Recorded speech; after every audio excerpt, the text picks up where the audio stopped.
Actualizame esta. Actualizame esta es un podcast de temática social con reverberancia en el presente. Con reverberancia en el presente. Producido por triplemedia.info y desarrollado por Alejandro Cagliero, Virginia Cagliero y Maricel Dilleno. Actualizame esta noticia, esta experiencia, esta discusión, esta ideología o lo que venga. o lo que sea. Actualizame esta. Actualizame esta es un podcast. Bueno, hoy estamos nuevamente con Luisina Batistón. Gracias por invitarme de nuevo al podcast. Ella es bióloga y esta es la segunda parte que complementa el podcast de Flora. Hoy lo que vamos a hablar es principalmente de todo lo que está relacionado con la fauna, tanto autóctona y también las consecuencias del incendio que hubo en las sierras de Córdoba. Como para seguir con este hilo conductor, obviamente la primera pregunta tiene que ver qué consecuencias trajo los incendios que se produjeron en las sierras de Córdoba sobre la fauna que vivía allí en el lugar. Es como difícil evaluar exactamente cuál fue la influencia, no se sabe a cuánta fauna afectó en términos numéricos, pero porque muchas especies tienen la posibilidad de escapar y de huir, entonces puede ser que las aves sobre todo sabemos que se han ido y están volviendo de a poco al monte, los mamíferos y los reptiles por ahí son un poco los más afectados. Se sabe que no hubo muchos animales para rescatar lamentablemente, porque los que han quedado presos de los incendios han muerto, y sí, los animales que se han podido rescatar, para los cuales se estaba pidiendo donaciones, son más bien animales domésticos, ¿sí? No son considerados fauna autóctona. Lo que se pudo rescatar son caballos, vacas, cabras, perros, gatos, pero las especies autóctonas de la zona, muchos han muerto y otros han huido. Sin embargo, a gran escala los incendios son una de las causas que provocan la extinción de muchas especies. Para nosotros que quizás no conocemos cuál es la fauna autóctona justamente que habita en ese lugar, ¿con qué especie nos podemos encontrar? Y mira, tenés un montón de especies obviamente, pero lo más común, zorros seguro que podés ver, y con ellos hay muchos problemas porque, bueno, como sabemos la urbanización está avanzando cada vez más sobre los espacios naturales. De hecho, es una de las causas probables de estos incendios, como ya estuvimos hablando, y los zorros son los primeros que se acercan a las zonas urbanas en búsqueda de comida, y también son los primeros que sufren consecuencias porque ven invadido su espacio. También tenés todo tipo de roedores, desde muy chiquitos. Roedores son los ratones, o los parientes de los ratones, mejor dicho. Roedores de todo tipo, podés tener lagartos. Tenemos una especie muy particular que es el lagarto de Achala, que es endémica. Para quienes no saben, endémico significa que existe solamente en esta parte del mundo y existe solamente en las montañas de Achala, que son las sierras grandes de Córdoba, que si bien los incendios no llegaron particularmente hasta aquella zona, es una de las especies más representativas de todo lo que es serranía. Tenemos un montón de especies, sobre todo de aves, que por suerte se han salvado, pero también tenemos varias endémicas y varias que están en peligro de extinción. ¿Y cuál es el impacto de su desaparición o el hecho de que el ave se vea obligada a migrar por esta cuestión del incendio?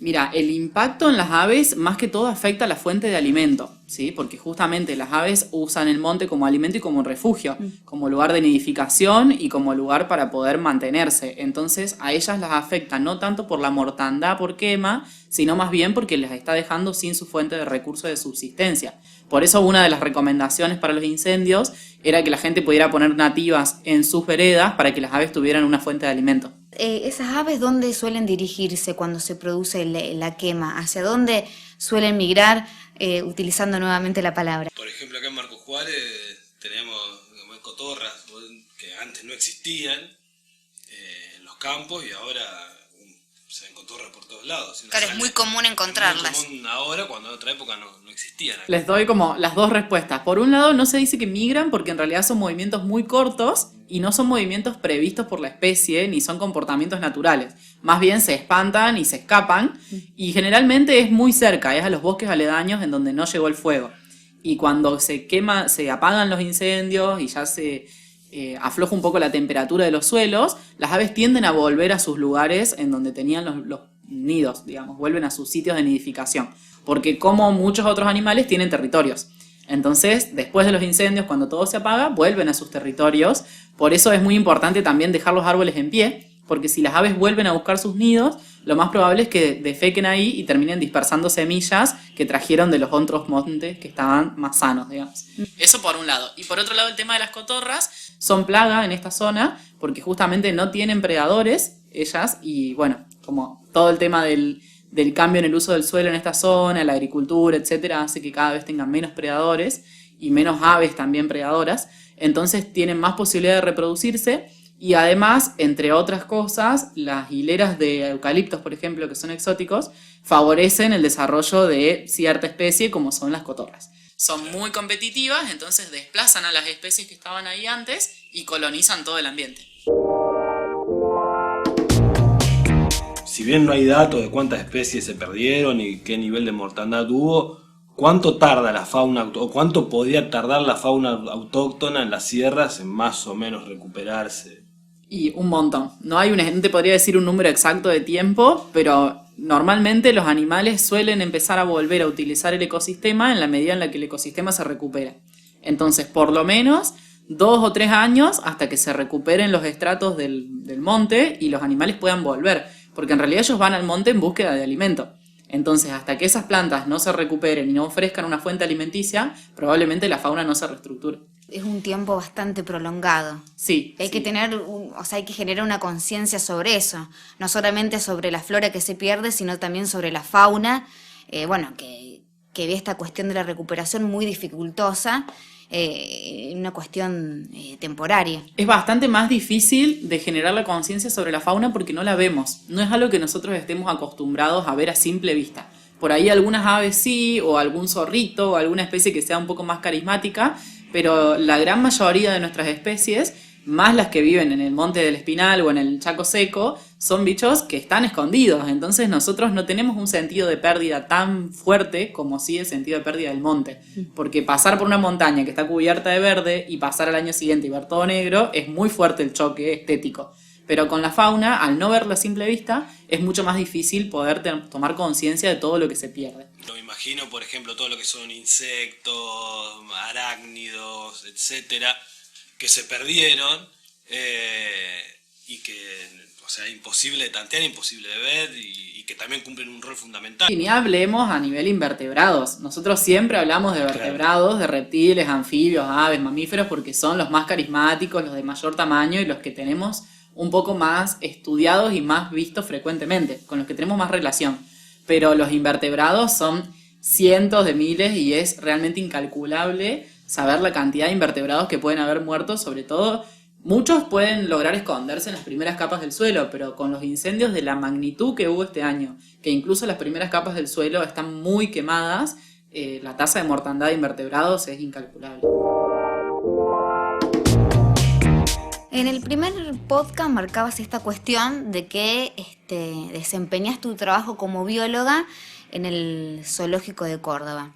Siempre existió esta polémica alrededor del zoológico y del encierro de ciertos animales exóticos con el objeto de que la gente vaya, los mire y vea eso que quizás no podríamos ver nunca y que sabemos que está en ese lugar.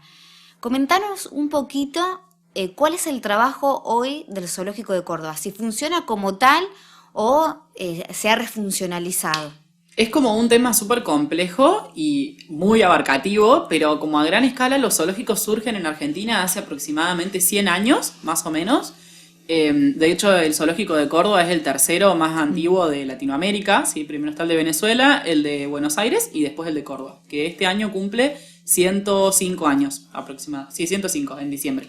Los zoológicos surgen como casas de fieras, es como un nombre terrible, pero en esa época era una señal de poder el hecho de tener animales encerrados para la exposición. Era un lugar al que solo accedía gente de clase muy alta y sí, en ese momento surge como un entretenimiento, claramente. Surge en Europa los primeros zoológicos y ahí sí la regla era, bueno, traemos animales desde donde se pueda, los encerramos en el lugar más chico posible para que estén a la vista el 100% del tiempo y la gente paga una entrada para poder ver eso. Era como lo más top que podías hacer en la época, digamos. De hecho, cuando inauguraron el Zoológico de Córdoba, que uno de los diseñadores fue Carlos Tais, capaz que lo conocen porque es un paisajista muy reconocido en Argentina, todo el diseño que hizo en el emplazamiento en el que está en la Barranca de las Loras y como un lugar muy particular en cuanto a la topografía de la zona, decían que era como el zoológico más lindo del mundo porque tenía escaleras y puentes y lagos y qué sé yo. Obviamente eso con el tiempo ha ido cambiando y en la actualidad los zoológicos cumplen un rol muy diferente al de sus inicios. Los nuevos zoológicos tienen 4 pilares fundamentales que son la educación, la conservación, la investigación y la recreación por último. Estos 4 pilares son como los objetivos de todas las instituciones que tienen fauna en cautiverio en el mundo. El Zoológico de Córdoba, como muchos otros, ha ido girando a lo largo del tiempo para cambiar su función en la sociedad y acercarse mucho más a estos 4 como objetivos fundamentales. Y hace un par de años, más en lo concreto, empezó a funcionar como centro de rescate y rehabilitación de fauna. Lo que hacemos es recibir todos los animales que son decomisados por la Secretaría de Ambiente, la Policía Ambiental o la Patrulla Ambiental de Córdoba y que muchas veces no tienen a dónde ir. En algunos casos son animales autóctonos que fueron cazados sobre todo para la tenencia ilegal, el mascotismo o la venta de fauna, ¿sí? Al tráfico de fauna, que es el tercer negocio ilegal que más ganancia deja en el mundo, ¿sí? El tráfico de fauna es impresionante y en nuestra provincia la legislación es más estricta que en otras provincias, entonces hay mucha más cantidad de animales decomisados. Claro, porque uno siempre tiene en cuenta el tráfico, no sé, de drogas, de armas, etcétera, pero hay documentales dando vueltas sobre el tráfico de fauna y es inmenso. Es inmenso, es un negocio Y multimillonario. millones de dólares. Sí. Acá en Argentina, sobre todo en las fronteras, obviamente son todos los tipos de tráfico siempre se dan en las fronteras, pero son negocios millonarios y que no están tan visibilizados, me parece. Porque no solamente se vende el animal en sí mismo como objeto para mascotismo, sino también se venden los subproductos de los animales, es decir, los cueros, las pieles, las plumas y un montón de otras cosas. Así que bueno, este negocio es imposible de manejar porque realmente es muy grande. Y muchos de los animales que son rescatados de esta red de tráfico llegan al zoológico generalmente en terribles condiciones, ¿sí? Porque al ser un negocio ilegal, las condiciones de traslado, de captura y de mantenimiento son realmente deplorables. Y dentro del zoológico se los rehabilita. Cuando se puede y están en buenas condiciones, se los libera en zonas de reserva y cuando no, quedan viviendo dentro del zoológico. Esta función no es muy conocida porque, bueno, por distintos motivos, cuestiones políticas, etcétera, no es una función que haya sido blanqueada a la sociedad. Sin embargo, me parece que es súper importante de rescatar porque el 70% de los animales que están dentro del zoológico vienen del tráfico, ¿sí? Vienen de esto. Son animales que han sido decomisados o de casas que los tenían de mascotas o de traslados, ¿sí? O de ventas directamente. Y el otro 30% son animales que o han nacido en otros zoológicos o nacieron en el nuestro o vinieron por intercambio. ¿Sí? Actualmente me parece que es fundamental destacar que los zoológicos tienen prohibido cazar animales para meterlos dentro de los habitáculos o para dejarlos en cautiverio. Todos los animales que están en los zoológicos vienen o nacidos en cautiverio o de decomiso. Está como toda esta lógica de cazan animales para encerrarlos para que los podamos ver. Y no, así era hace 100 años atrás, sí, en la actualidad está completamente prohibido. ¿Sí? La lógica del zoológico es otra. Y sí o sí nos basamos en estándares mínimos de bienestar animal. Mi trabajo dentro del zoológico estaba enfocado en eso, en evaluar cuál era el estado de los animales que estaban en cautiverio y asegurarles el mejor bienestar posible. Muchos me dicen, ay, a mí me da lástima verlos encerrados. Sí, claro, a mí también, como a todo el mundo, pero lo que hacíamos era que el tiempo que estuvieran ahí fuera científicamente lo mejor posible, lo más satisfactorio posible. Y cabe aclarar que todas las especies, los individuos que se puede, se liberan. Los que están ahí adentro es porque realmente no pueden volver a la vida silvestre. Porque son especies que no se distribuyen en nuestra provincia o porque por distintos motivos están inhabilitados de vivir en vida silvestre. ¿Y cómo es la convivencia con aquellos grupos que quizás están en contra de este tipo de instituciones, si se quiere? Difícil. Tensa, difícil. Tenemos como, bueno, hay muchísima gente en Argentina y en el mundo, ¿no? En general, que forman parte de lo que comúnmente se denomina el movimiento anti-zoo, y ellos lo que reclaman es justamente el cierre de las instituciones zoológicas. Con distintos motivos, tenés de todo un poco bajo esa bandera. Gente que tiene más bien cuestionamientos morales, gente que se para desde el lugar del derecho ambiental y del derecho a la libertad, gente que tiene que es más lo que comúnmente se conoce como ambientalista o conservacionista, así que no estoy muy de acuerdo con esas palabras, pero así se lo suele llamar. En mi experiencia personal, lo que me ha pasado es que muchas veces esta opinión está movida por el sentimentalismo, ¿sí? Entonces es muy difícil de poder explicar con evidencias científicas o refutar o argumentar la opinión contraria, porque desde nuestro lugar nos paramos en una opinión científica y desde el otro lugar es una opinión sentimental. Entonces, si tu lógica es, yo sentimentalmente miro al león y lo veo triste, es irrefutable, porque es súper subjetivo y vos lo vas a ver con los ojos que vos lo quieras mirar.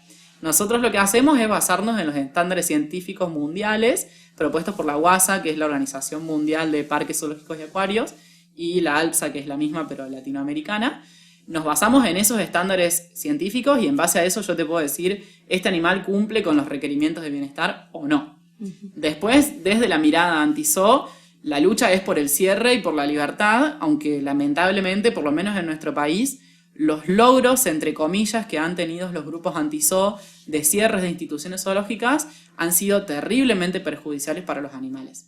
Pasa que es como, pensándolo, es como cortar la cadena por el último eslabón, que es el zoológico, que es el que se encarga de recuperar ahora en esta función la fauna exótica o los que vienen de la casa y demás, pero no atacar el problema de raíz, que es exactamente ese, la caza, el mascotismo, etcétera. Sí, es justamente eso, como atacar lo que nosotros vemos y tenemos al alcance de nuestras manos, ¿sí? Y también, lamentablemente, muchas veces estas luchas de los movimientos que tienen una base justa realmente, porque apelan por la libertad y por el bienestar de los animales, se ven empañadas por casos extremos o por fanatismo en los que te dicen como, no sé, yo amo a los animales y tengo un mono en mi casa y duerme conmigo en la cama y lo llevo a la cancha y toma coca y come choripán conmigo en la cancha, y lo cuento porque es una historia real de uno de los animales que han sido rescatados, y eso en ningún punto de vista es bueno para el animal, claro. Digamos, está pensado desde una lógica 100% humana,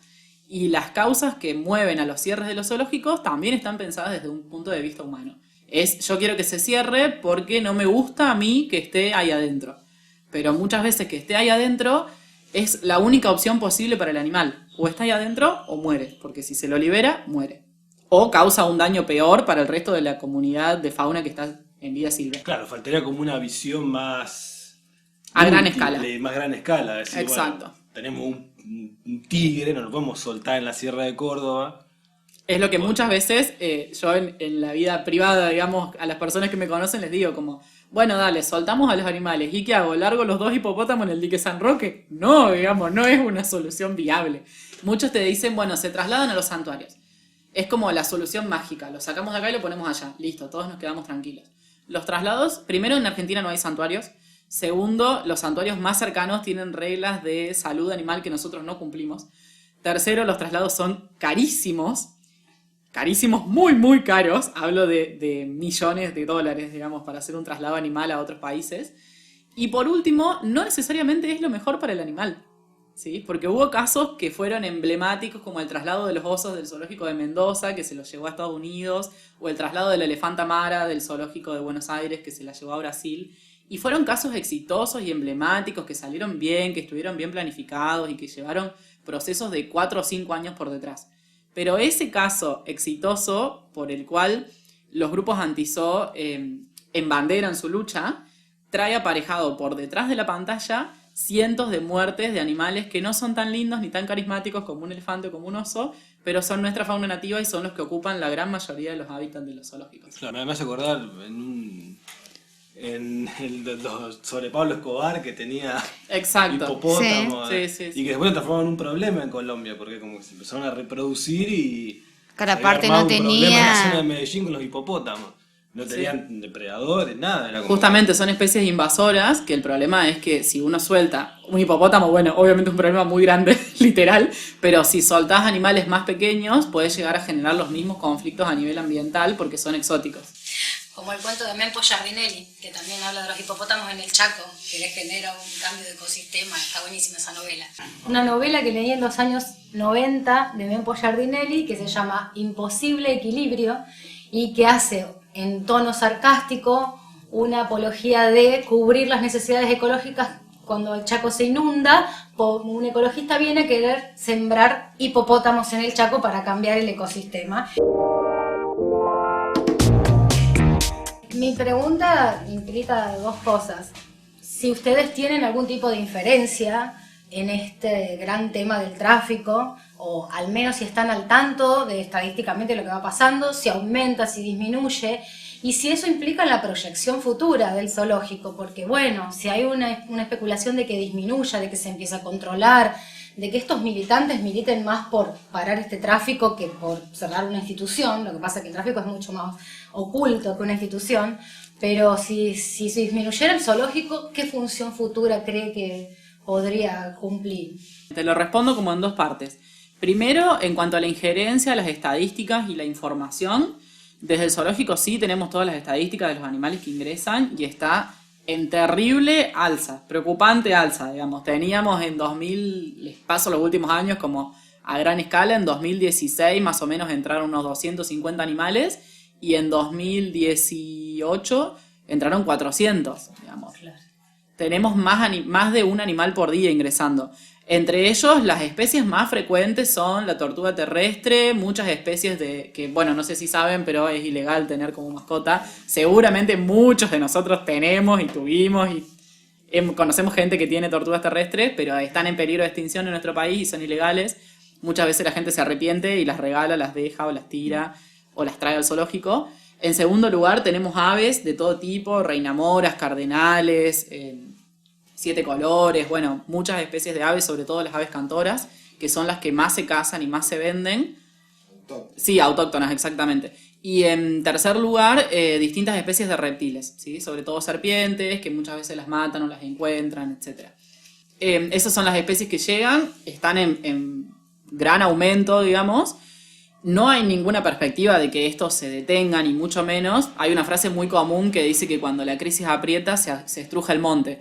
Y justamente es un recurso gratuito para la gente y lamentablemente el problema no es el vaquiano que vive en el monte y caza reinamora para poder entrar unos pesos a la casa, sino justamente toda la red de tráfico que hay por detrás. Eso por un lado. Desde el zoológico trabajamos en programas de educación ambiental, uno de ellos es el de Ciencia para Armar de la Universidad Nacional de Córdoba, en la que profesionales del zoológico y de la universidad vamos a visitar escuelas para hablar sobre mascotismo, sobre tráfico de fauna y contar sobre todo a niños y adolescentes cuál es la diferencia entre un animal doméstico que podés tener en tu casa y un animal silvestre que no deberías y no podrías tener en tu casa.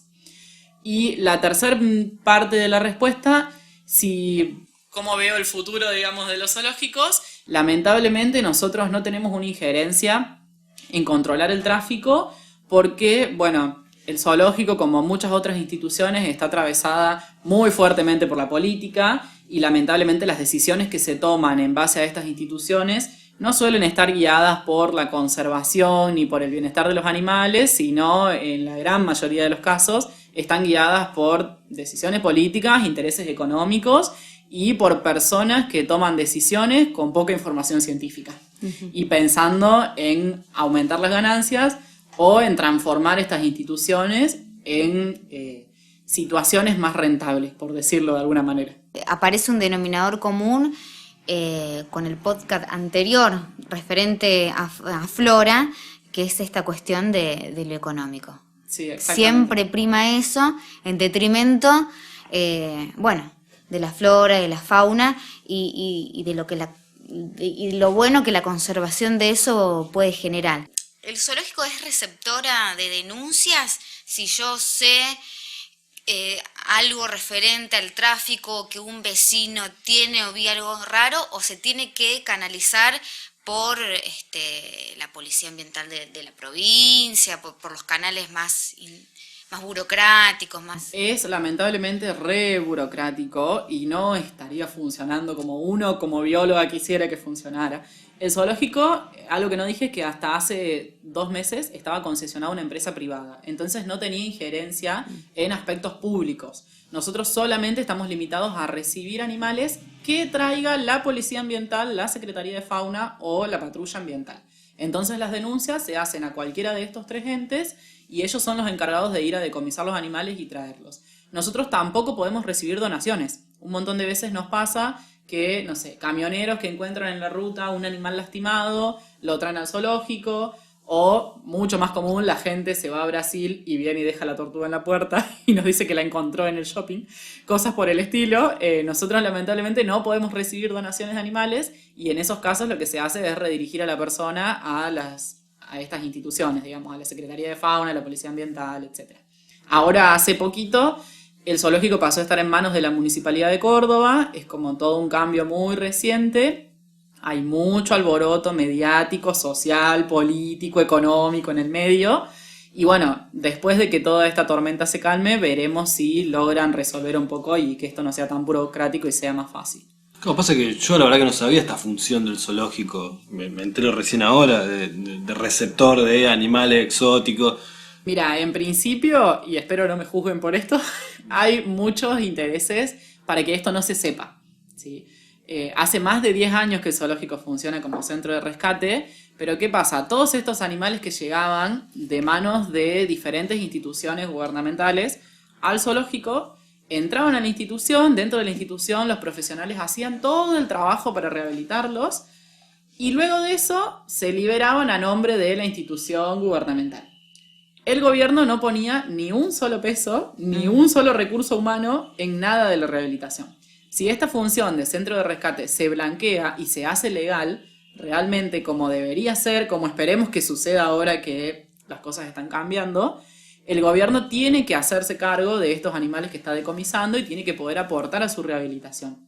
Como esto no estaba pasando, esta función estaba más que por debajo de la mesa y el zoológico era visto sencillamente como ese montón de jaulas abandonados que, entre comillas, está molestando en el medio del centro de Córdoba, porque cabe aclarar también que son 17 hectáreas en una de las zonas más caras de la capital de Córdoba. Entonces hay muchísimos intereses inmobiliarios por detrás de poder hacer departamentos en esa zona, entre otras cosas. Entonces todas estas funciones que son como el eje y la misión del zoológico están bastante tapadas. Lo mismo que la función educativa, ¿sí? Al zoológico ingresan por año, hasta hace un par de años estaban ingresando entre 40.000 y 60.000 personas, lo cual es una cantidad impresionante. Y todos esos chicos, adolescentes, instituciones educativas que venían y recibían educación ambiental de calidad, interpretación de fauna, interpretación de flora, guías capacitados, de todo. Entonces me parece que eso también está bastante oculto y solamente accedían a eso los chicos que viven en Córdoba capital. Lamentablemente desde el interior es bastante más difícil de ir, pero bueno, yo conocí el zoológico a los 11 años porque me llevó la primaria, si no, no lo conocía. Y me parece que es fundamental también rescatar que es un lugar clave para poder diseminar la información y concientizar sobre nuestra fauna nativa. Porque la gente llega al zoológico y nos dice, ¿tienen elefante? No. ¿Tienen ballena? No. ¿Tienen oso polar? No. Ah, entonces pagué la entrada al vicio, ¿para qué vine? Y nosotros tenemos un 50% de especies nativas. Tenemos aguaraguazú, tenemos pecarí de collar, tenemos un montón de cosas que la gente no conoce y que son nuestras y son re importantes para revalorizar. Bien. Y bueno, actualizame esta.